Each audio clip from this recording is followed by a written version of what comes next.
ದೇವರ ನಾಮಕ್ಕೆ ಸ್ತೋತ್ರವಾಗಲಿ. ದೇವರು ನಮಗೆ ಪ್ರತಿದಿನವೂ ಒಂದೊಂದು ವಾಕ್ಯವನ್ನು ಕೊಡೋದಕ್ಕಾಗಿ ದೇವರಿಗೆ ಕೋಟಿ ಸ್ತೋತ್ರವನ್ನು ಸಲ್ಲಿಸೋಣ. ಪ್ರತಿದಿನವೂ ನಮಗಾಗಿ ಪ್ರಾರ್ಥಿಸಿರಿ ಎಂದು ಕೇಳಿಕೊಳ್ಳುತ್ತೇನೆ. ನಿಮಗಾಗಿಯೂ ನಾವು ಪ್ರಾರ್ಥಿಸುತ್ತಿದ್ದೇವೆ.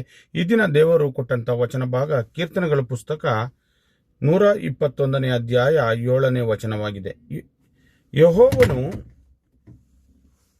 ಯೆಹೋವನು ನಿನ್ನನ್ನು ಎಲ್ಲಾ ಕೇಡಿನಿಂದ ತಪ್ಪಿಸುವನು, ನಿನ್ನ ಪ್ರಾಣವನ್ನು ಕಾಯುವನು ಎಂಬುದಾಗಿ ದೇವರ ವಾಕ್ಯ ನಮಗೆ ಹೇಳುತ್ತದೆ.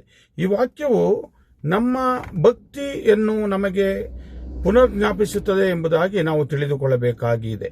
ನಮಗೆ ದೇವರು ನಮ್ಮನ್ನು ಕೇವಲ ಕಾಣುವ ಅಪಾಯಗಳಿಂದಲ್ಲ, ನಮ್ಮ ಕಣ್ಣಿಗೆ ಕಾಣದ ಕೇಡುಗಳಿಂದಲೂ ದೇವರು ನಮ್ಮನ್ನು ರಕ್ಷಿಸಿದ್ದಾರೆ ಎಂಬುದನ್ನು ನಾವು ತಿಳಿದುಕೊಳ್ಳಬೇಕಾಗಿದೆ. ಎಲ್ಲವೂ ಆತನ ಕೈಯಲ್ಲಿ ಹಿಡಿದುಕೊಂಡಿದ್ದಾನೆ ಎಂಬ ಅರ್ಥ ದೇವರು ಈ ವಾಕ್ಯದಲ್ಲಿ ನಮಗೆ ತಿಳಿಸಿಕೊಟ್ಟಿದ್ದಾರೆ.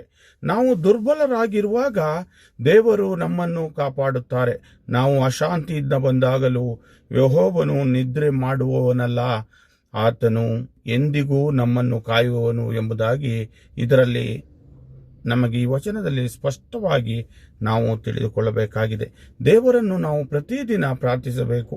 ಕರ್ತನು ನನ್ನ ಎಲ್ಲ ಮಾರ್ಗಗಳನ್ನು ನೀನೇ ನಡೆಸು ಎಂಬುದಾಗಿ ನಾವು ಬೇಡಿಕೊಂಡಾಗ ದೇವರು ನಮ್ಮ ಸಂಗಡ ಮಾತನಾಡಲು ಮತ್ತು ನಮ್ಮ ಪ್ರಾಣವನ್ನು ಕೂಡ ಕಾಯಲು ದೇವರ ಕೈಯಲ್ಲಿ ಸುರಕ್ಷಿತವಾಗಿ ನಾವಿರಲು ಬಯಸಬೇಕು.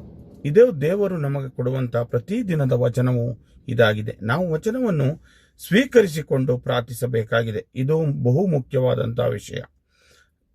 ದೇವರನ್ನು ಎಲ್ಲರೂ ಪ್ರಾರ್ಥಿಸಿರಿ ಎಂಬುದಾಗಿ ಕೇಳಿಕೊಂಡು ಬೇಡಿಕೊಳ್ಳುತ್ತೇನೆ. ಈ ದಿನ ಎಲ್ಲರೂ ನಮಗಾಗಿ ಪ್ರಾರ್ಥಿಸಿರಿ. ನಾವು ನಿಮಗಾಗಿಯೂ ಪ್ರಾರ್ಥಿಸುತ್ತೇವೆ. ನಿಮ್ಮ ಪ್ರಾರ್ಥನಾ ಮನವಿಗಳನ್ನು ನಮಗೆ ಕಳಿಸಿಕೊಡಿ. ದೇವರು ನಿಮ್ಮನ್ನು ಆಶೀರ್ವದಿಸಲಿ.